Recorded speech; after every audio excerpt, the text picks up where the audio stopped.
Assalamualaikum warahmatullahi wabarakatuh.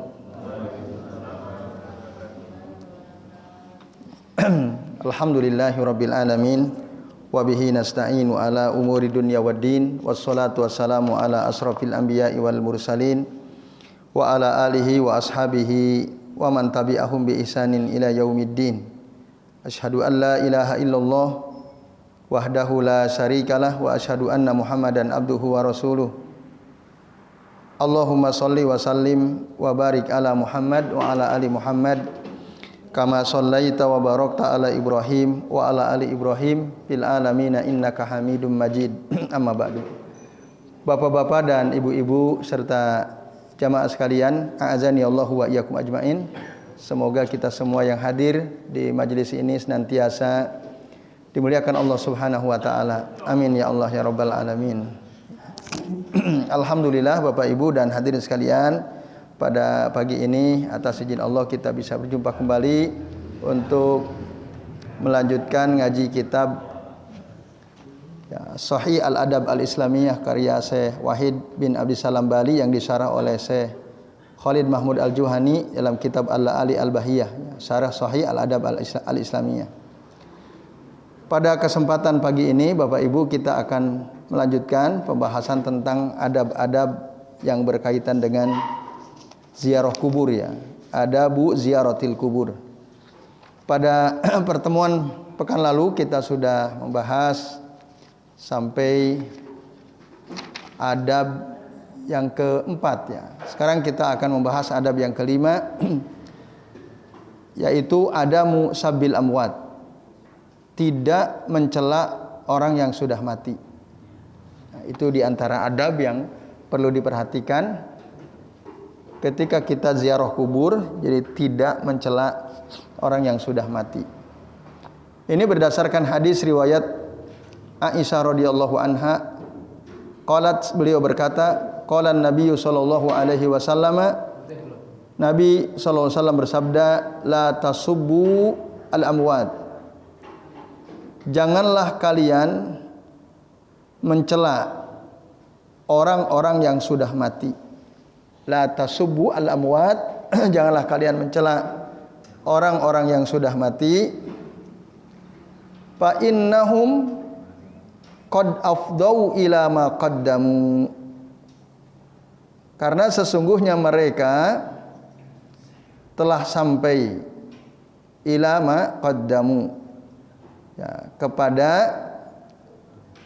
apa yang ya mereka kerjakan ya, kepada apa yang mereka kerjakan.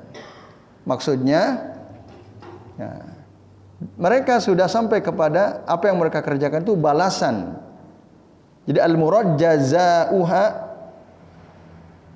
balasan dari perbuatannya itu. Jadi setiap orang yang sudah mati, dia sudah sampai kepada balasan atas amal perbuatan mereka masing-masing.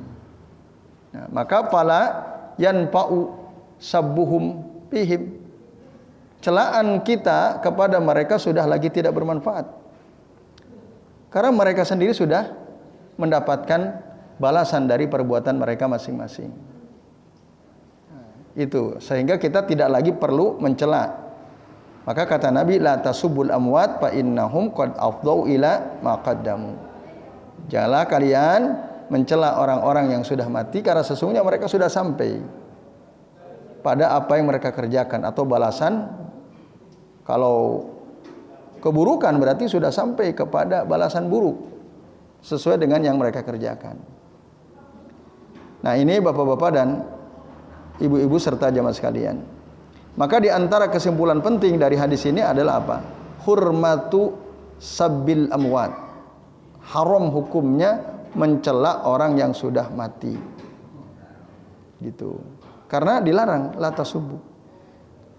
Nah, akan tetapi lalu bagaimana dengan hadis Nabi yang sahih dalam Musnad Ahmad bin Hanbal riwayat dari Abu Qatadah radhiyallahu anhu? Nah, disebutkan bahwa ketika para sahabat berjalan melewati jenazah. Maaf, berdasarkan hadis dari Anas bin Malik radhiyallahu anhu. Kata Anas, marru bi janazatin fa asnau 'alaiha khairan. Para sahabat berjalan melewati jenazah, lalu mereka menyebut-nyebut, menyanjung-nyanjung kebaikan si jenazah tersebut. Oh, si fulan ini Masya Allah, dia orang soleh. Oh, si fulan ini dia orang yang rajin hadir ke majelis ilmu, ahlu sedekah dan seterusnya. Nah, dipuji-puji oleh para sahabat. Apa komentar Nabi? Faqala Nabi sallallahu alaihi wasallam, wajabat, kata Nabi, wajabat. Summa marru bi ukhra fa asnau 'alaiha sarran. Kemudian para sahabat berjalan melewati jenazah yang mereka menyebut-nyebut keburukannya. Kalau yang pertama tadi disanjungnya, kebaikannya. Yang kedua ini keburukannya disebut-sebut. Oh, si fulan ini dulu Masya Allah dia ini gak pernah sholat ya kecuali hari Jumat misalnya. Loh, kamu tahu? Iya. Kata keluarganya dia gak pernah sholat kecuali Jumat. Udah gitu rajin main judi misalnya. Nah, kita sebut keburukan-keburukannya. Disebut keburukan-keburukannya. Misalnya seperti itu tadi misalnya. Apa lalu komentar Nabi ketika mendengar ya si jenazah tersebut disebutkan keburukannya oleh para sahabat? Maka Nabi pun mengatakan wajabat. Sampai akhirnya Umar bertanya, apa yang dimaksud kata wajabat? Maka faqala Umar Ibnul Khattab radhiyallahu anhu. Berkatalah Umar Ibnul Khattab radhiyallahu anhu berkata dan bertanya kepada Nabi sallallahu alaihi wasallam, "Ma wajabat?" Apa yang dimaksud wajabat ya Rasulullah? Kok tadi engkau bilang yang pertama wajabat, yang kedua juga wajabat? Wajabat itu dari kata wajib ya. Wajabat, wajib maksudnya. Nah, lalu Nabi mengatakan, "Hadza asnaitum alaihi khairan fa wajabat lahul jannah." Yang ini yang pertama kamu sanjung ya. Dia kamu sebut-sebut kebaikannya, maka dia wajib mendapatkan surga. Yang kalian sebut-sebut itu kebaikannya, maka dia wajib mendapatkan surga. Wa hadza asnaitum alaihi syarran. Sementara yang ini, yang kedua, engkau sebut-sebut keburukannya padahal dia sudah mati. Maka kata Nabi apa? Fa wajabat lahun nar. Dia wajib mendapatkan neraka. Antum suhadaullah fil ardh. Karena kalian adalah saksi-saksi Allah. Saksi-saksi ya bagi Allah di atas muka bumi. Itu kata Nabi SAW. Hadis akhrajahu ya,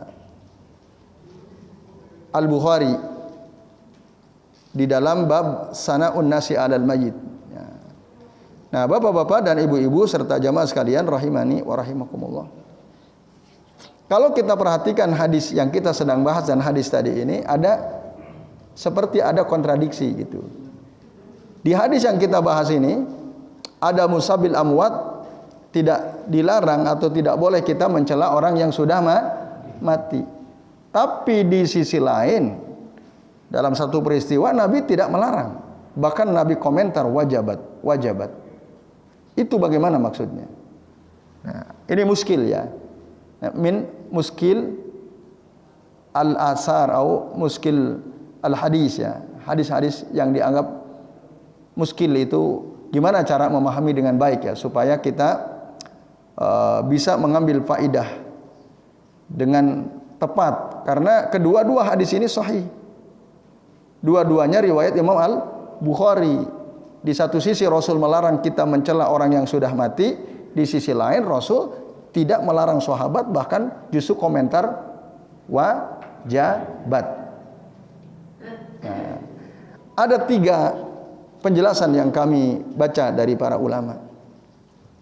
Penjelasan yang pertama, Bapak Ibu dan jamaah sekalian, a'azani Allahu wa iyyakum ajmain ya. Untuk tadi membuka kontradiksi tadi. Apakah betul-betul kedua hadis ini kontradiktif atau sebenarnya tidak? Para ulama biasanya ketika mendapatkan ada hadis yang terkesan kontradiksi itu, ada 3 cara yang dilakukan. Cara yang pertama yaitu dengan tarjih, melakukan tarjih. Tarjih itu diteliti mana yang lebih kuat di antara 2 hadis tadi. Nah, nanti yang dipakai yang lebih kuat. Yang marjuh, yang tidak kuat ditinggalkan. Itu. Yang kedua, metode an-nasakh. Nasakh itu ya, dari 2 hadis tadi diteliti mana yang lebih dulu muncul disampaikan oleh Nabi dan mana yang belakangan. Maka yang belakangan itu yang diambil. Yang duluan itu berarti secara hukum dihapus. Hukumnya sudah tidak berlaku, di-cancel oleh hadis yang disampaikan oleh Nabi belakangan. Tetapi kedua cara ini tidak recommended gitu. Karena ada cara yang lebih baik. Apalagi tadi metode nasakh mansukh tidaklah mungkin dilakukan kalau kita tidak tahu sejarahnya secara meyakinkan, dan itu sulit gitu untuk membuktikan mana yang lebih dulu, mana yang belakangan. Itu bukan perkara yang gampang, sehingga kita tidak bisa ya dengan gegabah mengatakan oh ini mansukh, ini nasikh, oh ini yang terhapus, ini dihapus, nggak bisa. Metode tarjih ini juga ya, jika dua-duanya sahih, apalagi tadi 2 hadis ini riwayat Imam Al-Bukhari, maka akan mengabaikan satu hadis yang sahih yang lain dan hanya mengikuti hadis yang satunya lagi. Yang satu diabaikan karena dianggap marjuh, padahal dua-duanya dikeluarkan oleh Imam Al-Bukhari. Nah, maka yang direkomendasikan oleh para ulama hadis, kalau kita ketemu 2 hadis yang kontradiksi tadi, adalah metode al-jam'u wat taufiq. Al-jam'u wat taufiq itu kedua hadis tadi dikumpulkan, lalu dicari titik temu, benang merahnya dicari. Dua-duanya diamalkan gitu, tapi dalam konteks yang berbeda. Jadi tidak ada yang ditinggalkan. Nah, inilah cara terbaik. Nah, maka para ulama pun mengambil metode yang ketiga ini. Kedua hadis ini semua diterima. Yang pertama apa tadi? Hadis larangan mencela orang yang sudah mati. Yang kedua, hadis ketika sahabat menyebut-nyebut keburukan seorang jenazah, Rasul justru komentar wajabat. Kan kontradiksi ini. Nah, Bapak Ibu dan jamaah sekalian, a'azanillahu wa iyyakum ajmain, penjelasannya hadis Aisyah ini yang isinya larangan Nabi ya agar jangan sampai kita mencela orang mati yang sudah mati, ini berlaku, ini keterangan pertama, berlaku untuk jenazah seorang muslim. Jadi siapapun kalau dia muslim, kita tidak boleh mencelaknya. Itu. Tetapi kalau dia jenazah orang kafir, jenazah orang munafik, ya itu boleh dicela. Jadi bedakan. Kalau dia muslim, kembali ke hadis Aisyah, la tasubul amwat. Kalau dia muslim. Tapi kalau dia orang kafir, dia bukan muslim, orang munafik, jelas kemunafikannya, itu boleh dicela. Itu penjelasan yang pertama. Nah, Bapak Ibu dan jamaah sekalian, a'azanillahu wa iyyakum ajmain. Nah, ini ya. Kemudian Penjelasannya ini adalah pendapat para ulama seperti Al-Imam An-Nawawi, Al-Qadi Iyad wa ghairihima ya, rahimahumullah. Jadi mereka berpendapat begitu. Jadi yang enggak boleh dicela orang yang sudah mati kalau dia orang muslim. Kalau dia bukan muslim boleh dicela. Tapi para ulama yang lain tidak setuju dengan pendapat ini. Di antaranya Al-Imam As-Sun'ani, penulis kitab Subulus Salam ya, Syarah Bulughil Maram. Nah, Al-Imam As-Sun'ani mengatakan, jadi yang dikomentari oleh para sahabat dengan komentar buruk disebutkan keburukannya. Nah, dia muslim, dia seorang mukmin. Gitu. Kata Al-Imam As-Sun'ani. Wa zahir annahu muslim. Yang nampak bahwa yang dicela oleh para sahabat tadi ketika mereka melewati jenazahnya, dia adalah seorang muslim. Gitu. Nah, maka kalau kita mengikuti apa yang dipahami oleh Al-Imam As-Sun'ani, Bapak Ibu dan Jemaah sekalian, a'azani Allahu wa iyyakum ajmain. Penjelasannya, jadi yang dilarang dicela orang yang sudah mati, ini muslim semua. Kalau menurut keterangan dari Al-Imam As-Sun'ani adalah kalau dia sudah dikubur, gitu. Kalau ada seorang muslim udah mati udah dikubur, itu yang dimaksud hadis ini. La tasubul amwat fa innahum qad afdau ila ma qaddamu. Karena orang mendapatkan balasan itu ketika dia sudah dikubur. Di alam kubur kan dia dapat balasan. Kalau dia banyak berbuat dosa, dia seorang muslim tapi banyak dosanya, banyak maksiatnya, dia mungkin belum sempat bertaubat dari perbuatan dosanya, itu sejak awal di alam kubur dia sudah dapat azab al-qabr. Nah, udah nyampe. Fa innahum qad afdau ila ma qaddamu. Itu udah sampai. Kalau udah dikubur, itu jangan dicela. Ini keterangan kedua. Tapi kalau masih di dunia belum dikubur, sebagaimana tadi para sahabat lewat jenazah kan, artinya mereka melihat jenazah itu masih ada, itu dicela tidak masalah. Bahkan tadi wajabat. Bedakan di situ. Dikubur apa belum? Menurut Al-Imam As-Sun'ani, kalau belum dikubur bisa dicela, bahkan kita menjadi saksi buat dia. Walaupun muslim. Ini kata Al-Imam As-Sun'ani muslim ini. Kalau orang kafir udah nggak usah dibahas. Kalau orang kafir, ya, udah pasti. Ini muslim. Tapi untuk bisa memahami kedua hadis yang seakan-akan kontradiksi ini, caranya gitu. Dikubur apa belum?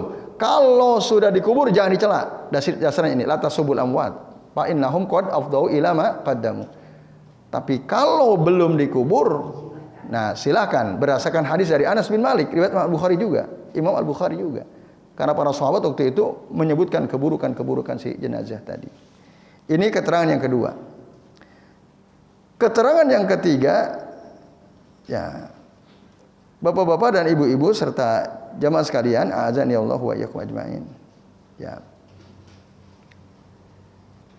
Ketika kita menyebut-nyebut keburukan yang kata Nabi wajabat seorang jenazah tadi, nah itu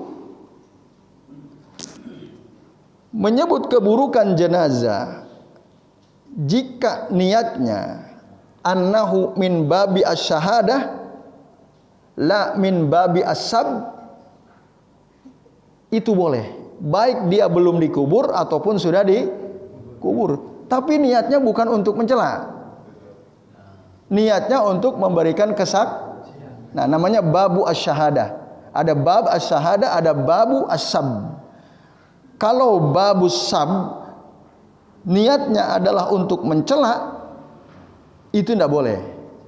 Jangan. Kalau dia seorang muslim. Tapi kalau babnya babu syahadah, memberikan kesaksian, iya ya, si fulan ini emang masya Allah, dulu waktu masih hidup jarang sekali dia sholat. Jadi hidupnya itu ya kacau gitu ya. Udah jarang sholat, temannya berteman dengan orang-orang yang rusak misalnya, akhlaknya rusak. Ini luar biasa memang dia itu. Nah, kita bicarakan keburukannya, tapi tujuannya bukan untuk mencela dia, hanya untuk memberikan kesaksian. Memang dia seperti itu dulu waktu masih hidup. Nah ini sekalian, maka ini boleh termasuk kal mujahir bil fiski awil bid'ah.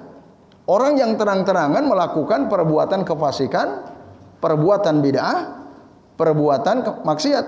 Dia terang-terangan, tidak malu-malu gitu.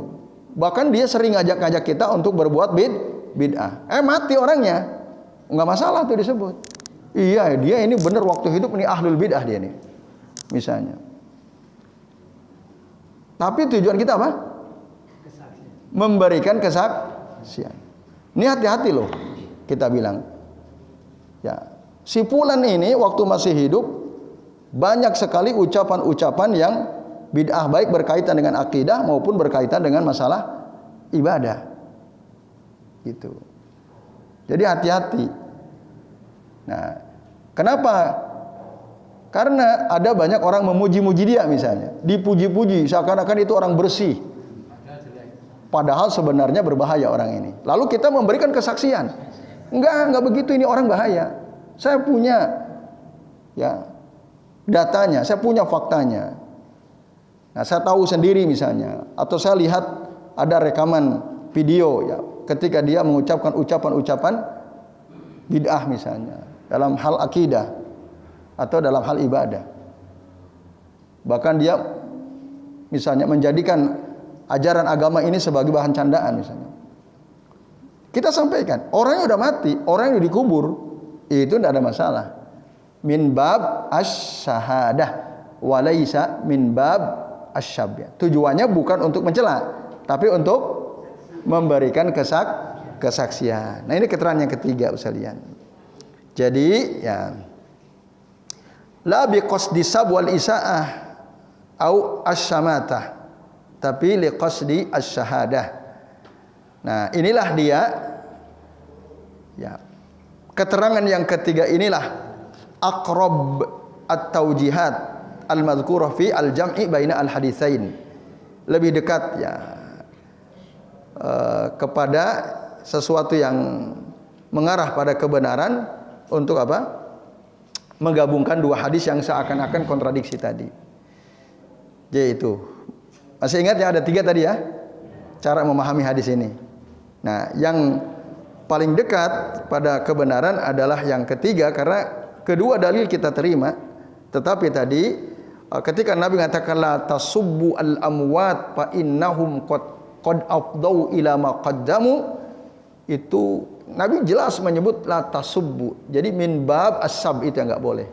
Nah, sebaliknya dalam hadis Anas bin Malik riwayat Imam Al-Bukhari, para sahabat kan menyebut asnau alaihi syarran, menyebutkan keburukan-keburukannya. Nah, tapi Nabi bilang wajabat. Berarti itu bab asy-syahadah, kesaksian. Itu Bapak Ibu dan hadirin sekalian, nih saya kira ini penjelasan penting ya. Karena ada sebagian orang bingung ini gimana, yang benar yang mana. Nah, caranya seperti itu. Baik. Nah, maka kesimpulan lainnya Bapak Ibu, hadis ini yaitu hadis yang berbunyi la tasubul amwat fa innahum qad afdau ila ma qaddamu, menunjukkan apa? Ta'zimul Islam li hurmatil mayyit. Islam itu mengagungkan kehormatan orang yang sudah mati. Jadi kalau dia orang muslim, nah tetap kita hormati walaupun dia sudah mati. Caranya apa? Tidak mencelanya. Jadi mencela jenazah, mencela orang mati itu enggak boleh. Kalau dia seorang mencela ya enggak boleh. Tapi kalau memberikan kesaksian boleh tidak? Boleh. Beda, bisa kan bedakan? Nah, berarti kembalinya ke mana tuh? Niat. Yang membedakan niat. Nah, lalu kalau kita dengar teman kita menyebut-nyebut keburukan orang yang sudah mati, kita tanya, antum maksudnya apa nih? Maksud antum apa? Antum mencela-cela dia? Kalau dia jawab, iya aku kesel sama dia, tak cela dia. Nah, jangan, kita nasihati. Jangan loh, kamu nggak boleh mencela orang sudah mati. Loh, kok nggak boleh? Dia orang jahat, kok orang jelek. Iya, nggak boleh kita cela. Kita sampaikan itu. Kita nasihati. Kenapa antum kok melarang saya mencela orang dia yang udah mati itu? Karena kata Nabi, la tasubul amwat. Itu dasarnya. La tasubul al amwat fa innahum qad afdau ila ma qaddamu. Nah, tapi kalau kita melarang satu perbuatan, maka kita kasih alternatif. Nah, ini adab juga. Nabi itu kalau melarang seseorang dari suatu perbuatan, Nabi akan memberikan alternatif. Ini tidak boleh, yang boleh seperti ini. Nah, maka kita nasihati, kalau antum tujuannya mencela si fulan, padahal dia sudah mati, itu tidak boleh. Dasarnya jelas hadisnya. Tapi kalau antum menyebut-nyebut keburukan si fulan yang udah mati itu, tujuannya untuk memberikan kesaksian, fahada jaiz, ini boleh. Karena dulu pernah sahabat begitu. Nah, itu nasihat kita. Yang nggak boleh ini, yang boleh ini. Terus ya udah antum tinggal ganti niat aja. Jangan ada niat untuk mencela, tetapi untuk memberikan kesaksian supaya orang tahu gitu. Jadi kamu jangan memuji-muji dia ini ahlul bid'ah, dia itu ahlul maksiyah. Waktu hidup, wah banyak ini kita sebutkan sebagai bentuk kesaksian kita. Nah, itu Bapak Ibu dan hadirin sekalian, a'azanillahu wa iyyakum ajmain. Kemudian adab yang keenam Bapak Ibu, adamu iqadi as-sumu' was-saraj fauqal qabr. Nah, tidak boleh memberi lampu, nyalain lampu, lilin atau obor atau yang lainnya di atas kuburan. Nah, ada kuburan kalau malam diberi lampu, gitu. Nah, tujuannya apa? Kecuali kalau lampu itu karena kuburan tersebut dekat jalan umum. Nah, jika tujuan memberi lampu itu supaya menerangi jalan, itu tidak ada masalah. Tapi kalau tujuannya li ta'zim al-mayyit, untuk mengagungkan orang yang sudah mati yang ada di kuburan itu, nah lalu dikasihlah lampu-lampu. Ini dilarang berdasarkan hadis riwayat Abdullah bin Abbas radhiyallahu anhuma. Qala Nabi sallallahu alaihi wasallam, atau qala Abdullah bin Abbas radhiyallahu anhuma, la ana Rasulullah sallallahu alaihi wasallam zairatil kuburi wal muttakhidina 'alaiha al masajida was suruj. Rasulullah SAW melaknat wanita-wanita yang suka ziarah kubur, dilaknat oleh Nabi. Rasulullah melaknat orang-orang yang menjadikan kuburan sebagai masjid, dan Rasul melaknat lampu yang dipasang di atas kuburan, as-suruj tadi. Nah, jadi as-suruj jam'un min kalimati siraj wa huwa al-misbah, gitu. Nah, tadi karena ini menyerupai ta'zim al-kubur, mengagungkan kuburan. Nah, ini Bapak Ibu dasarnya ya. Hadis ini dikeluarkan oleh Al-Imam At-Tirmidzi dan beliau menghasankan hadis ini. Maka jelas ya, berdasarkan hadis Abdullah bin Abbas ini, memberi lampu di atas kuburan adalah perkara yang dilarang karena apa? Dilaknat oleh Rasul sallallahu alaihi wasallam. Jadi enggak usah. Nah, biasanya yang dikasih lampu itu yang ada rumah-rumah ya. Ada enggak kuburan dikasih rumah-rumah? Ada. Nah, itu. Bahkan bukan hanya dikasih lampu, dikasih kelambu. Biar nyamuk enggak masuk kali ya. Enggak tahu itu maksudnya apa ya. Ditakzim itu. Dikasih bunga. Nah, ini Bapak. Itu termasuk ya takzim yang dilaknat oleh Rasul sallallahu alaihi wasallam. Ya. Yang dijadikan menjadikan kuburan masjid itu gimana? Nah, salat di kuburan. Iktikaf di kuburan. Iktikaf itu hanya boleh di masjid. Nah, kalau salat masih mending. Salat boleh di kereta boleh salat. Di pesawat boleh salat kan? Tentu yang paling utama di masjid. Tapi kalau di kuburan tidak boleh sholat. Kalau iktikaf hanya boleh di masjid. Nah, ada nggak orang iktikaf di kuburan? Iktikaf kan berdiam diri, ya, bertapa, ya, semalam suntuk. Seperti yang kita udah bahas ya pada pertemuan sebelumnya. Itu dilaknat oleh Nabi SAW. Termasuk tadi wanita-wanita yang suka ziarah kubur.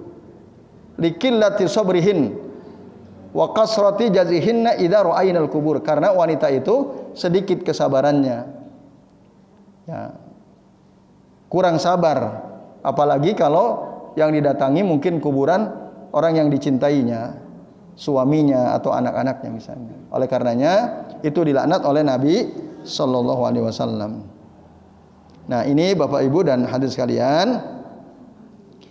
Nah, kalau dia terlalu sering, dalam riwayat yang lain disebut jawarat, la'ana Rasulullah SAW jawaratil kubur. Rasul melaknat wanita-wanita yang sering ziarah kubur. Sering itu ya rutin, setiap hari Jumat misalnya dia pasti ziarah. Tapi kalau kolo-kolo, kadang dalam 1 tahun mungkin ya cuman sekali gitu ya ziarah. Nah, itu ya para ulama sebagian mengatakan boleh, karena Aisyah pun pernah ziarah kubur, bahkan bertanya kepada Nabi tentang apa yang sebaiknya diucapkan ketika ziarah kubur. Lalu diajari oleh Nabi ya tentang ucapan salam pertama kali, ya, seperti yang kita udah bahas pada pertemuan sebelumnya. Gimana salamnya Bapak Ibu? Assalamualaikum ya ahlad diyar minal mu'minin wal muslimin wa inna insyaallah bikum lahikun nas'alullaha lana wa lakumul afiyah. Alhamdulillah. Tuh sudah hafal Pak Bambang ya. Coba ulangi Pak Bambang, Pak Eko. Pak Bambang. Ya, Raharjo, ya.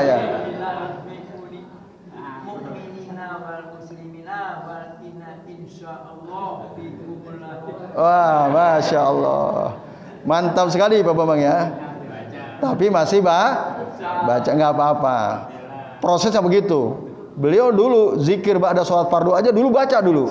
Nah, sekarang beliau sudah hafal, alhamdulillah. Memang prosesnya begitu Pak Bambang. Ya itu.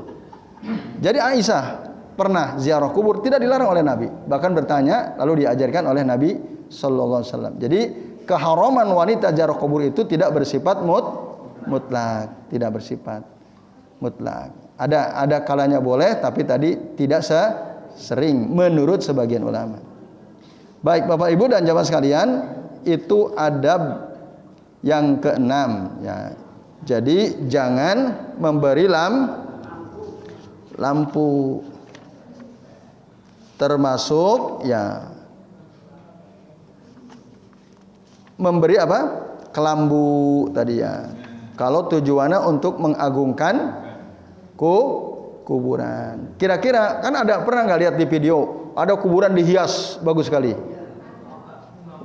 Oh, pakai bunga melati dihias-hias gitu Bu ya. Nah itu bid'ah Bapak Ibu. Amalan yang tidak pernah dilakukan oleh Nabi dan para sahabat, dan ini takzim ahlil kubur fahadha ya haram, dilarang oleh Nabi SAW. Ngasih lampu aja nggak boleh ngasih lampu ya. Termasuk Bapak Ibu, termasuk ya menulis nama. Nah, ini yang banyak diabaikan. Ayo, coba keluarga jenengan yang udah meninggal dikasih nama enggak? Iya, dikasih nama. Termasuk dikasih kijing itu. Dikasih kijing kan? Kijing itu termasuk membangun Bapak Ibu dan jemaah sekalian. Ya. Itu termasuk membangun. Maka ada hadis Nabi riwayat Jabir bin Abdullah radhiyallahu anhu dikeluarkan oleh Abu Daud, Al-Imam At-Tirmidzi, dan Al-Imam At-Tirmidzi mengatakan hadisun sahih, termasuk Al-Imam An-Nasai, termasuk Ibnu Majah. Apa kata Nabi SAW? Ya, kata Jabir bin Abdullah, nahan Nabi sallallahu alaihi wasallam an tujassasal kuburu. Nabi SAW melarang kuburan itu tujassas. Ya, jassos itu dikapur, dikasih cat. Itu enggak boleh. Dicat aja enggak boleh. Ya. Berarti kalau kuburan dicat, ada temboknya enggak? Ada. Ada temboknya, berarti ada kijingnya kan? Atau kalau yang lebih dahsyat enggak dicat, biar enggak dicat dikasih Nah, keramik lebih parah atau lebih ringan? Lebih parah. Karena lebih mewah gitu. Kan ada itu kijing yang dikasih keramik, bahkan keramiknya marmer itu kan. Nah, dikasih kelambu itu ya. Itu satu. Naha an-nabiyyu sallallahu alaihi wasallam an tujassasal kubur wa ayyuktaba 'alaiha, dan ditulisi di atas kuburan itu. Ya. Pak Bambang Ekotomo lahir tahun sekian, meninggal tahun sekian, dalam usia sekian misalnya. Nah, itu tidak boleh. Nah, ini Bapak Ibu, an yuktaba 'alaiha. Yang ketiga, wa an yubna 'alaiha, dan dibangun di atas kuburan itu. Enggak boleh dibangun. Nah, termasuk ngasih kijing itu membangun. Padahal Nabi pernah menasihati Ali bin Abi Thalib radhiyallahu anhu. Apa kata Nabi? La tada, ya, janganlah kamu sekali-kali meninggalkan qabran musrifan illa sawaitahu. Jangan kau tinggalkan kuburan yang ditinggikan kecuali kau ratakan. Engkau ratakan. Kau dikasih kijing ditinggikan enggak? Ya, kata Rasul, kalau ketemu kuburan begitu, ratain.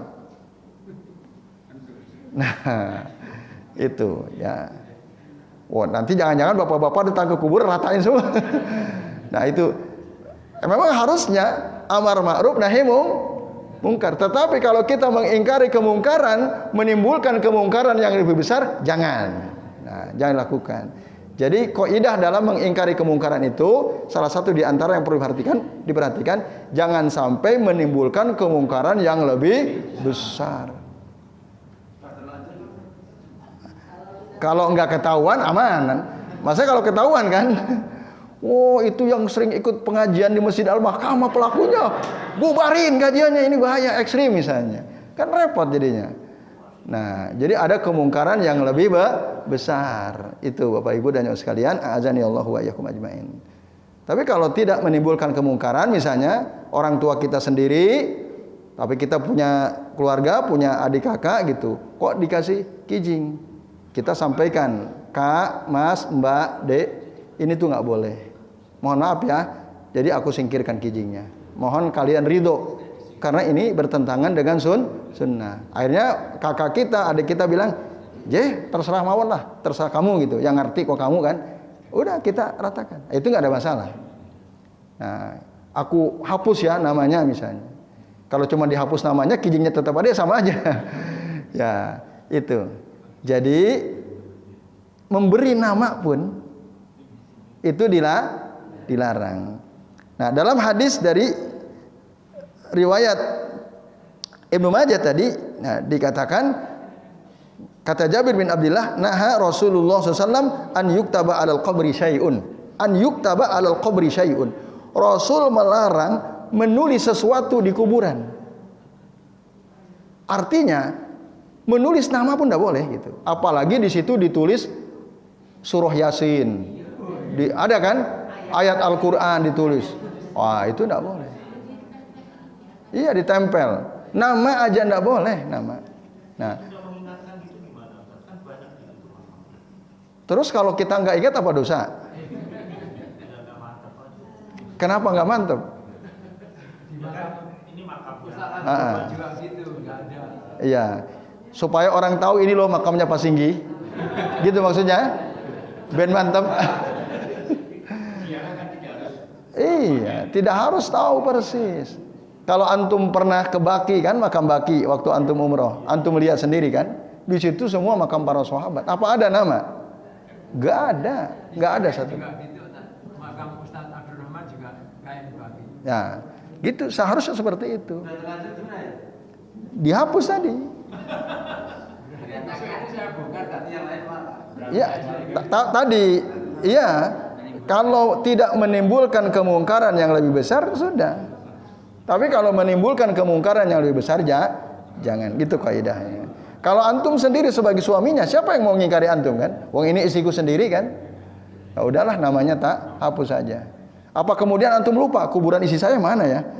Kan antum pasti ingat. Ganti batu nggak apa-apa. Ya ganti aja batu. Gitu. Nah ini Bapak Ibu dan jamaah sekalian, yang banyak diabaikan oleh kaum muslimin. Maka antum sebelum mati berwasiatlah kepada keluarga. Nanti kalau aku mati, tolong kuburanku nggak usah dikijing, kuburanku nggak usah dikasih nama. Gitu. Itu juga sebaiknya dihindari.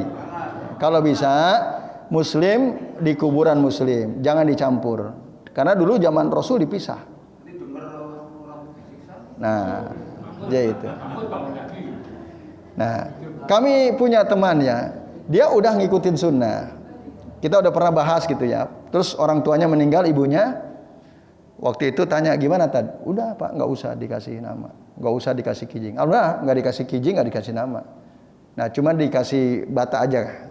Pinggir-pinggirnya dikasih bata supaya tanahnya enggak longsor. Setelah 6 bulan adeknya yang ngasih bukan adeknya, bahkan iparnya, suami dari adeknya. Terus saya ditunjukin, Ustaz ini dikasih nama ya Tad. Sama siapa Pak? Sama dia gitu ya. Maksudnya dia itu adek iparnya. Ya, yang penting jenengan sudah berlepas diri. Nah, biar nanti yang nanggung dosanya dia. Tapi kalau jenengan memungkinkan bisa ambil itu nama, ya diambil aja. Nah, ini Bapak Ibu dan sekalian. Karena apa tadi dilarang oleh Nabi Shallallahu Alaihi Wasallam. Jadi ini Bapak-bapak dan ibu-ibu serta hadirin sekalian. Jadi sampai berapa ini? Adab yang keenam. Ya. Saya kira ini supaya sebentar. Ya, supaya ada waktu untuk tanya jawab, kita cukupkan sampai adab yang keenam. Insyaallah nanti kita lanjut. Ada pertanyaan? Ya. Silakan kalau ada yang mau ditanyakan. Ya, silakan Pak Samsul.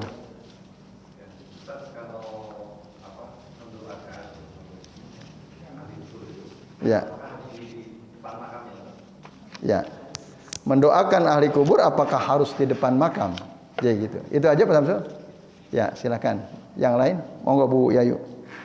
Tadi disampaikan bahwa menulis nama tidak boleh. Kita sering lihat itu kalau kita lihat itu jenazah itu dibikin kain itu ada namanya itu. Ya. Gimana itu masuk dilarang bagaimana? Ya. Di kayu yang ditancepin itu Bu ya? Ya. Apa namanya?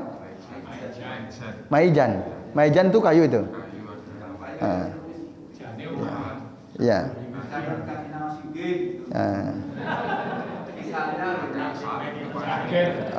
Oke, itu aja Bu.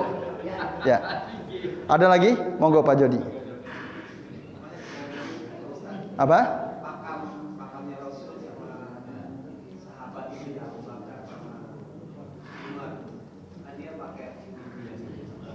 Pakai apa? Dihias apa? Ada yang ditanyakan Pak Jody, ada dindingnya gitu kan?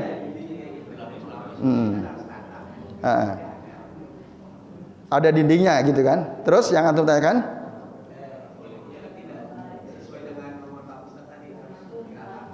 Oke, ya. Itu saja Pak Jody. Ya. Baik, sementara ini dulu ya. Nanti kalau ada sedikit lagi. Pertama, mendoakan jenazah atau si mayit, orang yang sudah mati itu apakah harus di depan kuburan? Jawabannya tidak. Ya. Jadi Bapak Ibu, kita mendoakan orang tua kita, ya, kakek kita, saudara kita yang sudah meninggal atau siapapun, itu tidak harus di depan kuburan. Andai kata kita tidak pernah ziarah kubur, itu dosa atau tidak? Tidak. Selama kita ingat mati, ingat akhirat tanpa ziarah kubur, tidak ada masalah. Orang tua kita mati setelah dikubur, udah nggak pernah kita ziarahi, itu tidak ada masalah. Yang penting doa. Yang harus didoakan gitu. Jadi itu. Jadi keliru. Oh, saya dosa ini nggak pernah ziarah kubur ke makam orang tua saya. Dari mana dasarnya? Yang dosa itu kalau kita ya justru menyakiti orang tua kita dengan tidak pernah mendoakannya. Bahkan kita berbuat zalim sama teman-teman baik orang tua kita. Nah, itu yang bahaya. Nah, bahkan kita punya uang, orang tua kita punya hutang, nggak mau melunasi hutang orang tua kita. Nah, itu yang dosa. Kalau nggak ziarah kubur, nggak pernah diziarahi, itu nggak dosa. Nah, yang dosa itu kalau kita nggak peduli, nggak pernah kita doakan. Nah, mendoakan ya si mayit itu bisa dilakukan di mana saja, tidak harus di depan kuburan. Jadi itu Pak Samsul, Bapak Ibu dan sekalian. Nah,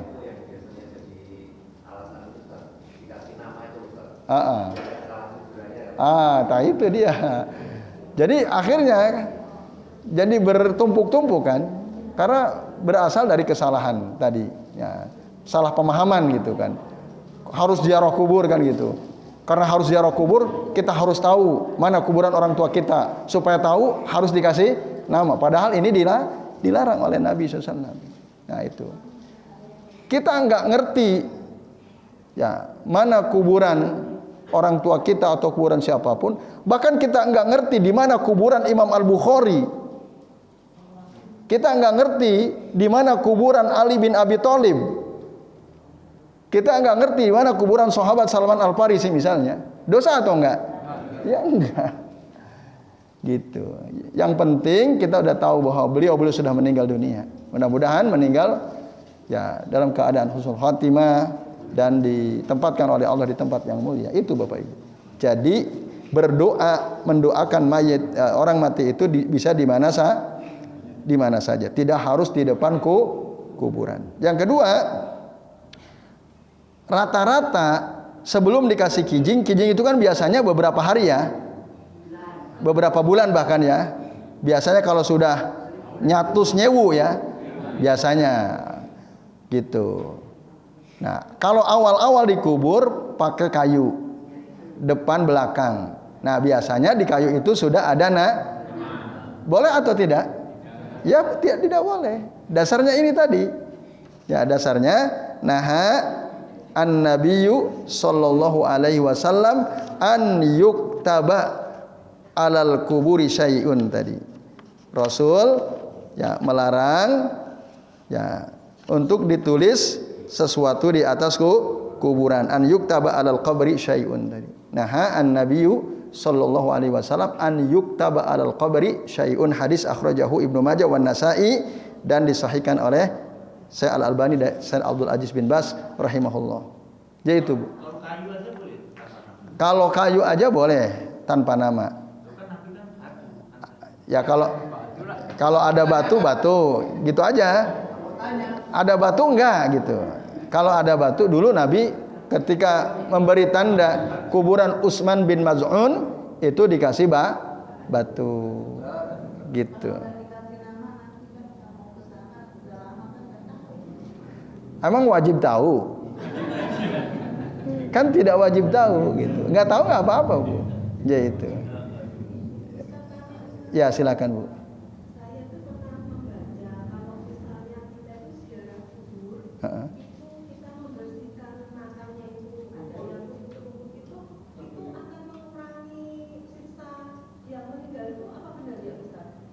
Tidak. Tidak. Maksudnya kalau kita bersihkan akan mengurangi siksaan gitu ya. Ya itu yang tidak benar. Tapi kalau membersihkan boleh. Tapi nggak ada kaitannya dibersihkan dengan mengurangi siksaan, itu nggak ada dasarnya. Ya, berarti bacaannya nggak ada dasarnya itu. Jadi kalau membersihkan Bapak Ibu boleh ya, membersihkan kuburan orang tua kita atau saudara kita. Terus ini kalau kamu bersihkan itu akan mengurangi azab. Nah, ini yang nggak ada dasarnya. Nah, kalau begitu berarti membersihkan kuburan. Nah, jadi dari seorang anak ke orang tua menjadi harus kan, agar orang tuanya siksanya dikurangi. Enggak, itu enggak ada pengaruhnya, Bapak Ibu. Nah, beda. Baik. Bapak Ibu dan jamaah sekalian, memang ada banyak orang berdalil dengan hadis Nabi ya, bahwa suatu ketika pernah Nabi melewati 2 kuburan. Kedua penghuni kuburan itu disiksa. Yang satu karena dia kencing tidak cebok, yang satu karena dia sering gibah atau pengadu domba, namam ya. Lalu kemudian Rasul mengambil apa? Nah, ada yang bilang pelepah kurma. Pelepah itu apanya pelepah? Pelepah itu apa sih pelepah?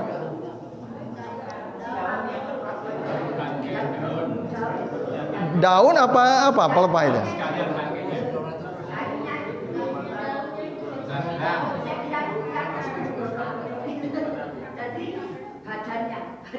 Daun.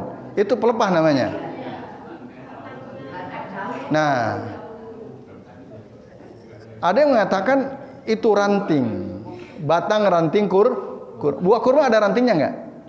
Ada. Kalau pelepah disobekin gampang apa susah? Gampangan mana? Motongin rantingnya atau pelepahnya?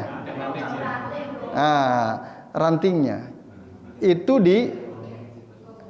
dipatahin oleh Nabi lalu diletakkan di atas 2 kuburan itu. Lalu kata Nabi, selama ranting ini masih basah, gitu ya.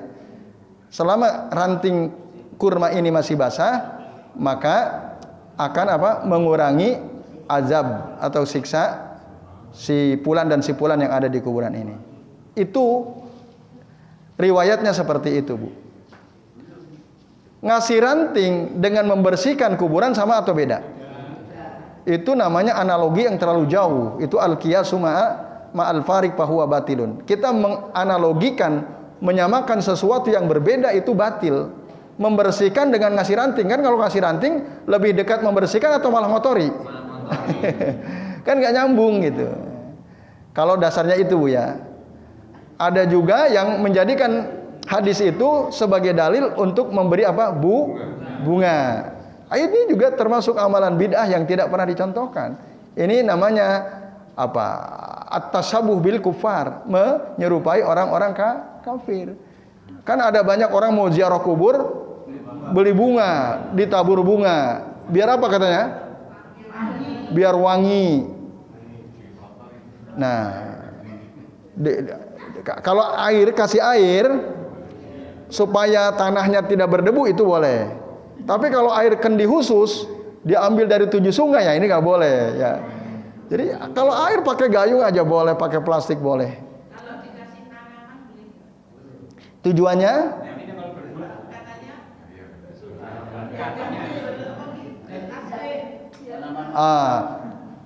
Kan ya, tidak ada satupun di atas muka bumi ini kecuali illa yusabbihu bihamdi, kecuali bertasbih dengan memuji Allah Subhanahu wa taala. Walakin la tafqahuna tasbihahum, tetapi kata Allah kalian tidak paham tasbihnya makhluk-makhluk Allah itu. Imma min hajarin aw syajarin aw jamidin, baik itu dari pohon, batu dan yang lainnya, itu semua bertasbih kepada Allah Subhanahu wa taala. Jadi ditanami pohon supaya pohon itu bertasbih.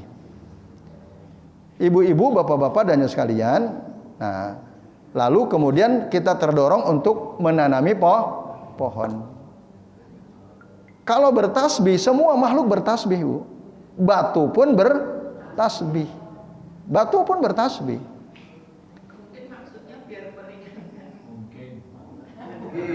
Ya, tadi. Jadi nggak ada kaitan kalau ada pohonnya, siksaan si ahli kubur itu dikurangi, tidak ada kaitannya. Sama sekali nggak ada. Termasuk tabur bunga itu nggak ada. Nah, itu bahkan para ulama mengatakan itu apa tadi? Yushabbih ya, menyerupai amalal kufar, perbuatan orang-orang kafir. Maka jangan. Jadi kalau ziarah udah ziarah, lihat kotor enggak, kalau kotor bersihin boleh, terus kemarau berdebu tidak disiram boleh, habis itu doakan. Jadi itu Bapak Ibu. Baik, itu ya. Jadi Bu Yayu, termasuk nama di kayu itu dilarang. Nanti kalau panjenengan meninggal, pesan ke keluarga, nak, kalau aku nanti mati tolong nanti kalau mau dikasih tanda kayu nggak usah ditulis namaku. Aku wis terkenal. Ya. Ya.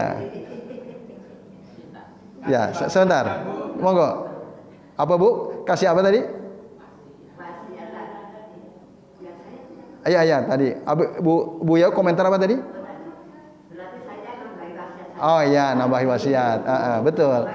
Gak usah dikasih nama gitu ya. Gitu. Baik. Kemudian, nah pertanyaan Pak Jody, sebentar Pak Haris. Makam Nabi itu bertentangan dengan apa yang saya sampaikan tadi ya. Yang saya sampaikan apa tadi? Tidak boleh meninggikan kuburan kecuali diratakan. Itu bukan kata saya, kata Nabi. Tadi kan saya mengutip perkataan Nabi. Iya kan? Kata saya atau kata Nabi tadi? Nabi mengatakan, lalu saya kutip. Kata Nabi, la tada qabran musrifan illa sawaitahu. Jangan kau tinggalkan kuburan ditinggikan kecuali kau ratakan. Itu kama qala Nabi kepada Ali bin Abi Thalib radhiyallahu anhu. Hadis sahih ya.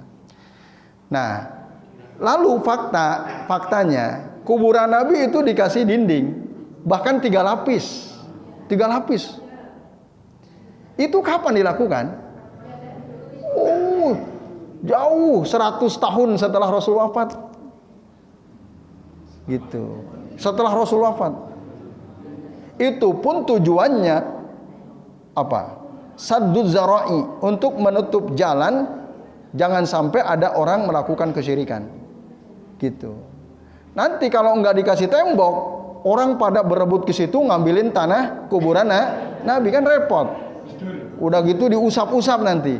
Nah, supaya itu tidak terjadi, maka diberi dinding, bahkan 3 lapis.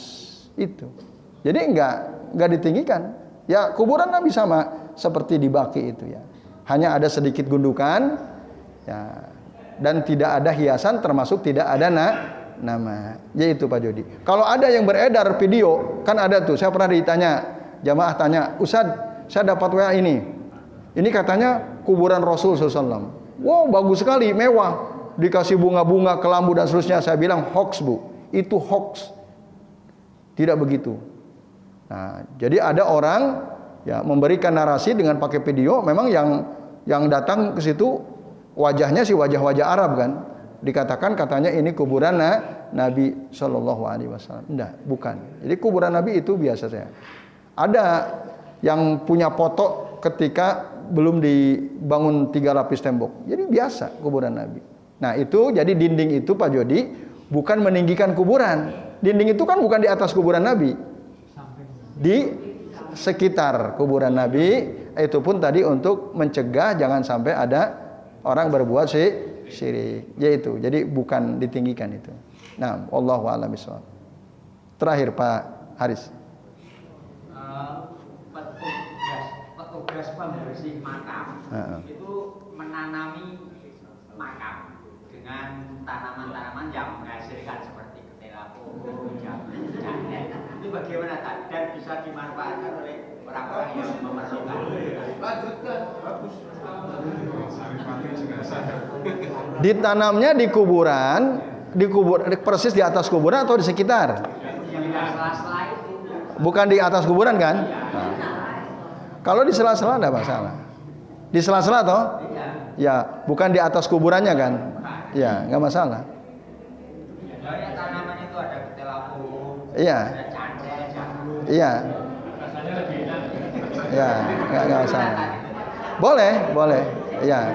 Kalau memang tidak apa ya? Yang nggak boleh itu kan menginjak kuburan tadi kan. Salah satu yang dilarang oleh Nabi antu to'a tadi. Antu to'a itu diinjak, diduduki, kita bersandar pada kuburan, itu tidak boleh, jelas ada larangannya. Nah, berarti termasuk menanami di atas kuburan persis itu sebaiknya tidak dilakukan. Tapi kalau di sekitar kuburan, maka itu tidak ada larangan. Jadi itu Pak Haris. Cuman mungkin aneh, kok nanam tela di kuburan, nanti pas panen orang aku ngeri ya. Nanti tadi kata Pak Sugeng saripatinya. Ya, jadi itu Pak Haris ya. Jadi tapi hukum asalnya tidak mengapa. Cuman tidak lazim, kurang lazim. Biasanya ya makam untuk makam, bukan untuk bercocok tanam. Jadi itu wallahu a'lam bishawab.